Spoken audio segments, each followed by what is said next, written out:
One of the biggest names in online payments just bid $53 billion to swallow the other one. Stripe, together with private equity firm Advent International, offered $60.50 per share for PayPal, roughly a 28% premium over Tuesday's closing price. PayPal's stock jumped more than 18% in pre-market trading the moment the news broke. PayPal itself has been reluctant to engage with the offer so far, which follows an earlier expression of interest, and none of the three firms responded to requests for comment. For crypto, the deal would put two stablecoin operations under one roof. PayPal issues PYUSD, while Stripe runs the Tempo network, supports USDC payments, and joined the OpenUSD consortium alongside MasterCard, Visa, and BlackRock. A combined company would control online payment rails reaching millions of merchants across the internet. Whether the bid becomes a deal now rests with PayPal's board, and then very likely with antitrust regulators after that.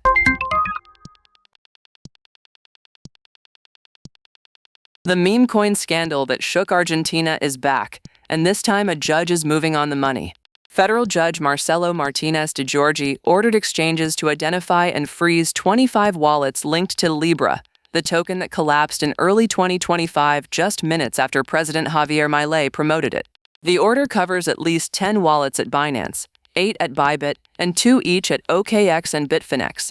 About $8.2 million sat untouched in the traced wallets for months, then started moving in May, according to a reconstruction by analyst Fernando Molina. In one exit on May 10th, nearly $500,000 in USDT hopped to the Tron network across 17 transactions. Molina cautions that the freeze is still only a request, and as far as is known, the exchanges have not yet acted on it. For thousands of Libra buyers, it is the first sign in months that anyone is chasing the money.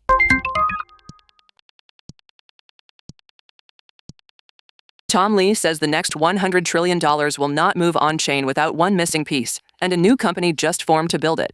The team behind the Ethereum Foundation's Institutional Privacy Task Force has spun out as ETH Systems, a for-profit firm building confidential systems so banks and asset managers can transact on Ethereum. Founders Mo Jalil, a former Goldman Sachs executive, Oscar Thorin, and Aryaman Shalani spent a year in conversations with central banks, regulators, and financial institutions. Their conclusion: institutions want Ethereum, but will not put real transaction flows on a public ledger where trade details, positions, and client identities are visible to everyone. Backers include Bitmine, which holds 5.7 million ETH, fellow ETH treasury firm SharpLink, and Ethereum co-founder Joe Lubin.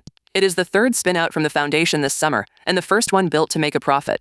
The privacy tools will stay open source. The consulting and production systems are the business. Subscribe now.